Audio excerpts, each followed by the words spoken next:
On nous dit le plus souvent de croire en Jésus pour être sauvé. Voilà, il faut croire en Jésus pour être sauvé. Parce que Jésus, c'est le sauveur, par essence et par excellence. Il faut croire en Jésus pour être sauvé. D'autres même pasteurs restent là dans leur assemblée et disent si tu es loin de moi, fais cette prière. Aujourd'hui, je décide de croire en Jésus. Et puis bon, quand la prière finit, on dit bon, que tu es sauvé. C'est bien beau. C'est bien beau tout se balayer. Mais je crois en Jésus.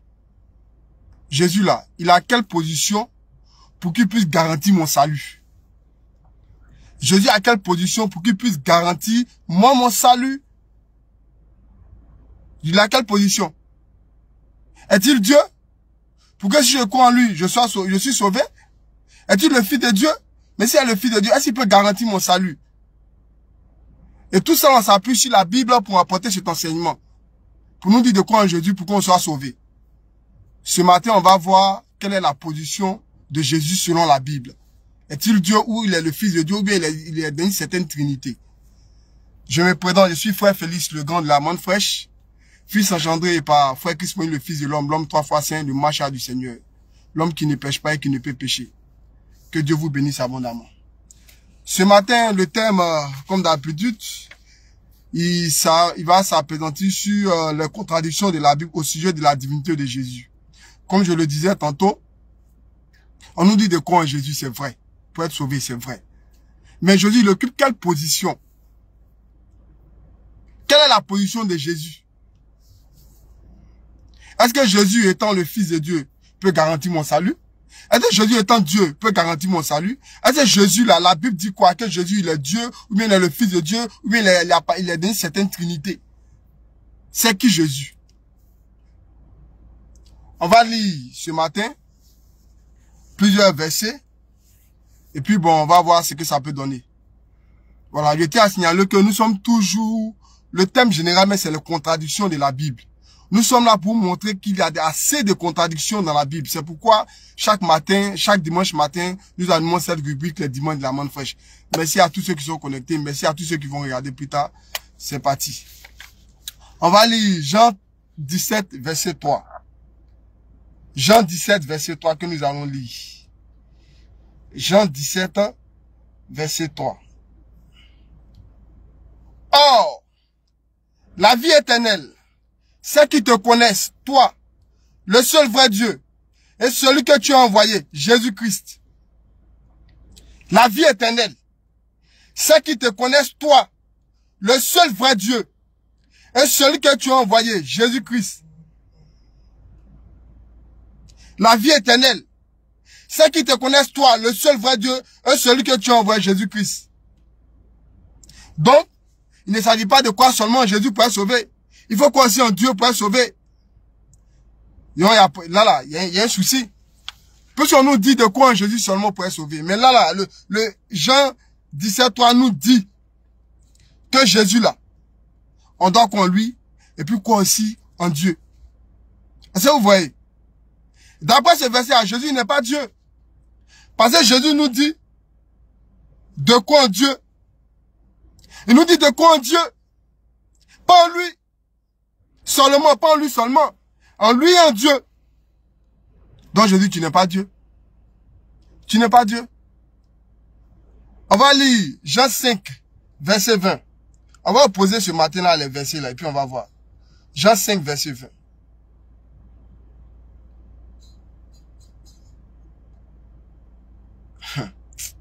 La Bible est remplie de contradictions.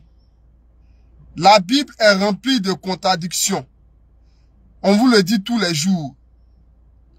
On va lire, 1 Jean 5, 20, La Bible est remplie de contradictions. On vous le dit tous les jours, tous les jours, tous les jours. La main ne fait que crier. La Bible est remplie de contradictions. Je lis 1 Jean 5, 20. Nous savons aussi que le Fils de Dieu est venu et qui nous a donné l'intelligence pour connaître le véritable. Et nous sommes dans le véritable en son Fils Jésus-Christ. Donc en Jésus là, nous sommes dans le véritable. Quand on dit que nous sommes dans le véritable, c'est que Jésus il est Dieu. Jésus est le Dieu véritable. Jésus est le Dieu véritable. Dans Jean 17, 3, s'oppose à 1 Jean 5, 20. Parce que Jean 17 doit nous dire que Jésus, là, il n'est pas Dieu. Il est Dieu qui est supérieur à lui. Il y a Dieu au-dessus de lui. Et dans 1 Jean 5, 20, on nous dit que Jésus, là, le Dieu véritable. Vous voyez le comportement de la Bible. Vous voyez le comportement de la Bible. Vous voyez ce que nous fait la Bible. Est-ce que vous voyez le comportement de la Bible? C'est dangereux. C'est dangereux. On ne fait que attirer votre attention. Voilà. On ne fait que attirer votre attention. Jean 17, toi, nous dit que Jésus n'est pas le Père. Il n'est pas le Père. Il y a lui et il y a le Père. Il y a lui et il y a le Père. Jésus, il n'est pas le Père. Et s'il n'est pas le Père, c'est qu'il n'est pas Dieu. Maintenant, dans 1 Jean 5, 20, on nous dit qu'il est le Dieu véritable. Mais qu'est-ce qu'on fait? Qu'est-ce qu'on fait? La Bible n'est pas la parole de Dieu. La Bible est remplie de contradictions. Et nous sommes en train d'énumérer toutes les contradictions de la Bible. Notre salut là, c'est le sujet même fondamental. C'est très très important. Mais comment est-ce qu'on va faire ici là? Si la Bible même ne nous dit pas clairement à qui on doit croire. On croit en Jésus en tant que qui?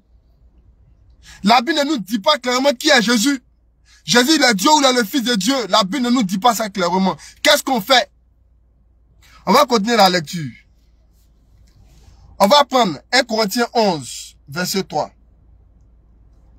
1 Corinthiens 11, verset 3. On va lire 1 Corinthiens 11, verset 3. Vraiment la Bible. 1 Corinthiens 11, verset 3. 1 Corinthiens 11, 3. Je veux cependant que vous sachiez que Christ est le chef de tout homme, que l'homme est le chef de la femme, et que Dieu est le chef de Christ. Ah, donc Christ, là, il est un chef. Donc Jésus, il est un chef. Jésus, là, il est un chef. Mais si Jésus, il est un chef, c'est qu'il n'est pas Dieu. Ça, c'est la Bible qui le dit. Hein. Si Jésus, il est un chef, là, c'est qu'il n'est pas Dieu.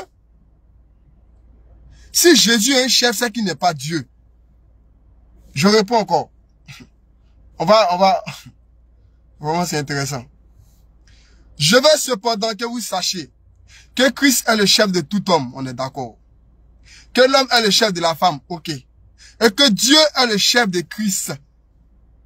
Dieu, il est le chef de Christ. Si Dieu lui-même est le chef de Christ, là, c'est que Christ, là, il n'est pas Dieu, il a son chef. Moi, je préfère quoi au chef, là, en même temps, que de venir quoi à celui qui est un chef. Vous voyez, ce que nous fait la Bible. Christ est un chef. Donc, Christ, là, il est un chef. Donc, Jésus est un chef qui est Dieu. Comment quelqu'un qui est un chef, lui, là, il sera Dieu? Ou bien lui, il est Dieu. Quelqu'un qui est un chef, là, lui, il est Dieu. Son chef n'est pas Dieu, lui, il est Dieu. Non, la Bible, la Bible, la Bible, la Bible, la Bible. La Bible. Vraiment, c'est que nous fait la Bible. Là, nous sommes perdus. Là, moi, je crois que tous ceux qui disent que Jésus, il n'est pas Dieu, là, ils ont raison. Parce qu'ils s'appuient sur la Bible. Et tout le monde s'appuie sur la Bible pour prêcher. Donc, en s'appuyant sur la Bible, là, l'argument est fondé. Bibliquement, l'argument est fondé. Et puis, personne ne peut déconstruire leur argument. Ceux qui disent aussi que Jésus est Dieu, là, en lisant 1 Jean 5, 20, Jésus, il est Dieu. Jésus est Dieu. Enfin, comment? Donc, ceux qui croient que Jésus est Dieu, ils ont raison. Bibliquement, leur foi est fondée sur la Bible. Bibliquement, là, leur fondement, c'est clair. Ils ont raison. Jésus est Dieu. Ceux qui disent aussi que Jésus n'est pas Dieu, ils ont raison. Parce qu'ils s'appuient sur la Bible. Ils ont raison. Ils ont tous raison. On va continuer. On va lire Jean 14, 28. On fait la lecture, bien entendu, je poursuivrai mon allocution. Jean 14, 28. Jean 14, 28. Toujours la Bible, quelles que soient les versions de la Bible, vous pouvez prendre, c'est toujours la même chose. Jean 14, 28.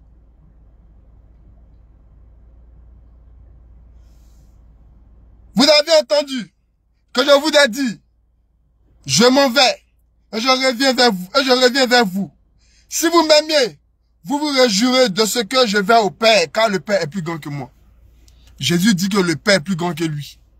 Jésus connaît ses limites. Il sait que lui, là, il y a quelqu'un qui est plus grand que lui. Jésus, il sait ça. Jésus connaît ses limites. Il sait qu'il y a quelqu'un qui est plus grand que lui. Donc, s'il y a quelqu'un qui est plus grand que Jésus, Jésus n'est pas Dieu. Selon la Bible, s'il y a quelqu'un qui est plus grand que Dieu, Jésus n'est pas Dieu. Et ça, c'est clair. Ça, là, c'est clair. S'il y a quelqu'un qui est plus grand que Dieu, c'est que Jésus n'est pas Dieu. Il dit que le Père est plus grand que lui. Dans 1 Corinthiens 11:3, on nous dit que il y a un chef. Sur Jésus là, Jésus est un chef qui est Dieu. Jean 14, 28 nous dit que Jésus il est un Père, il y a quelqu'un qui est plus grand que lui. Mais si quelqu'un est plus grand que toi, c'est que toi tu n'es pas Dieu. Donc ceux qui croient que Jésus n'est pas Dieu, on s'appuie sur la Bible là, ils ont raison. Ils ont pleinement raison. Ils ont raison. On ne peut pas déconstruire l'argument là, parce que c'est la Bible. Si tu veux déconstruire, tu vas déchirer la Bible là, mais tu as enlevé ces versets là dedans. Ils ont raison. Puisque la Bible est votre absolu. Donc partant de votre absolu là, selon les arguments de votre absolu, ils ont raison. Ils ont raison. C'est pourquoi il faut une révélation du ciel pour savoir qui est Christ, quoi. Parce que tout c'est tout qu'il est Christ, n'est pas Christ, n'est Christ, n'est pas Christ. Il faut une révélation du ciel. Sinon, si on veut s'appuyer sur la Bible, on va se séparer en queue de poisson. Mais il faut une révélation du ciel. Pour vraiment comprendre que Jésus, il est Dieu, quoi. On va continuer. On va prendre 1 Timothée 16, 17 qu'on va lire. 1 Timothée 16, 17. 1 Timothée 16, 17. On va lire. On va un peu beaucoup lire ce matin. 1 Timothée 16, 10. 1 Timothée, voilà. 1 Timothée 1, verset 16 à 17. Autant pour moi. 1 Timothée 1, verset 16 à 17. Qu'on va lire. Mais, j'ai obtenu miséricorde, afin que Jésus-Christ fit voir en moi le premier toute sa longanimité, pour que je servisse d'exemple à ceux qui croiraient en lui pour la vie éternelle. Au roi des siècles, immortel, invisible, seul Dieu, soit honneur et gloire au siècle des siècles. Ici, là, c'est de Jésus on parle. On dit que Jésus, il est le seul Dieu, il est le roi des siècles, il est immortel, invisible, le seul Dieu. Soit honneur, gloire au siècle des siècles. Quelqu'un peut avoir tous ces attributs-là, et puis tu vas me dire qu'il n'est pas Dieu? Est-ce que quelqu'un peut avoir tous ces attributs, et puis tu vas me dire qu'il n'est pas Dieu? C'est pas possible. 1 Timothée 1, 16 à 17 là, quand tu le lis, Jésus est Dieu. Sans équivoque. Jésus est Dieu. Dans ce verset, quand tu le lis, Jésus est Dieu. Sans équivoque, Jésus est Dieu. Jésus est Dieu. Ce verset-là nous dit que Jésus est Dieu clairement. Pourtant, dans 1 Corinthiens 11, 3, Jésus n'est pas Dieu. Dans Jean 14, 28, Jésus n'est pas Dieu. Dans Jean 17, 3, Jésus n'est pas. Et tout ça, c'est dans la Bible. Tout est mélangé dans la Bible. Mais qu'est-ce qu'on fait? Qu'est-ce qu'on choisit? On vous interpelle encore. Pour vous dire que la Bible, c'est un livre à problème.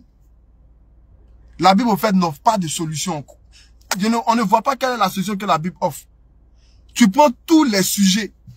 Le baptême, il y a débat dessus. Le salut, il y a débat. Je ne sais pas encore. Au sujet de la femme, il y a débat. Et tout ça, c'est dans la Bible.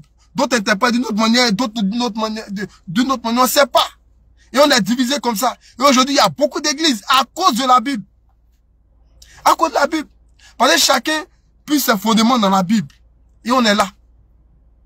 Vraiment, la Bible est dangereuse. On va faire 2 dernières lectures. Et puis bon, on va chuter ce petit direct ce matin. On va lire 1 Timothée 2,5. 1 Timothée 2,5. Car il y a un seul Dieu. Et aussi un seul médiateur. Un Dieu et les hommes. Jésus-Christ homme. Jésus-Christ homme. Ici là, Jésus il est homme. Il n'est pas Dieu ici. Jésus-Christ homme. Ici il est homme, il n'est pas Dieu. 1 Timothée 2,5 nous dit que Jésus est un homme. Il n'aimait pas Dieu. Il est homme, comme toi, comme moi. Il est homme. Jésus-Christ, homme. Je réponds. Quand il y a un seul Dieu, et aussi un seul médiateur, entre Dieu et les hommes, Jésus-Christ, homme. Donc Jésus, c'est un homme. Jésus-Christ, homme. Titre 2, 12 à 13. On va lire le dernier verset de ce matin. Titre 2, 12 à 13.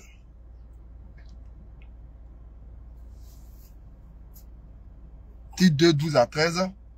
Il nous enseigne à renoncer à l'impiété, aux convoitises mondaines, et à vivre dans le siècle présent, selon la sagesse, la justice et la piété. En attendant la bienheureuse espérance et la manifestation de la gloire du grand Dieu et de notre Sauveur Jésus-Christ. Dans 1 Timothée 2,5, Jésus est un homme. Dans Tite 2, 12 à 13, Jésus est Dieu. Mais on fait quoi? On fait quoi? Vous voyez les incongruités de la Bible. La Bible n'est même pas d'accord au sujet de la divinité de Jésus. Ça là, c'était la moindre des choses. Même si elle est truffée d'erreurs là. Mais la divinité de Jésus là ne devait pas être un débat. La divinité de Jésus ne devait pas être un débat. On peut discuter sur tout, mais pas sur la divinité de Jésus. Pas sur la divinité de Jésus, c'est pas possible. On peut discuter de tout. On peut parler du baptême. On peut discuter sur le baptême. On peut discuter sur tout, sur la dîme, tout. Mais la divinité de Jésus là, on ne doit pas discuter là-dessus. Nous, on pense à Jésus là. On ne doit pas discuter sa divinité. Non. Non. Mais la Bible nous donne le choix de discuter sur la divinité de Jésus. La Bible nous donne le choix. La Bible nous dit de discuter de la divinité de Jésus. La Bible fait de la divinité de Jésus un débat à part entière. La Bible fait de la divinité de Jésus un débat. Et aujourd'hui, il y a d'autres qui prennent cette Bible-là comme l'absolu. Mais, vraiment, quand on parle de la Bible, vous pensez qu'on va être maudit. On parle de la Bible, il n'y a rien, on est là, chaque jour on vit, on parle encore de la Bible, il n'y a rien qui nous arrive. Parce qu'on est dans la vérité. On est dans la vérité. Comment est-ce que la Bible peut remettre en doute la divinité de Jésus? C'est la moindre des choses. On ne doit même pas discuter de la divinité de Jésus. Ça doit pas être un débat. Non. Vraiment, comme on aime le dire à la main fraîche, que Dieu nous vienne en aide. C'était Félix le Grand. Je vous remercie de m'avoir écouté. Que Dieu vous bénisse abondamment. À la semaine prochaine. Merci.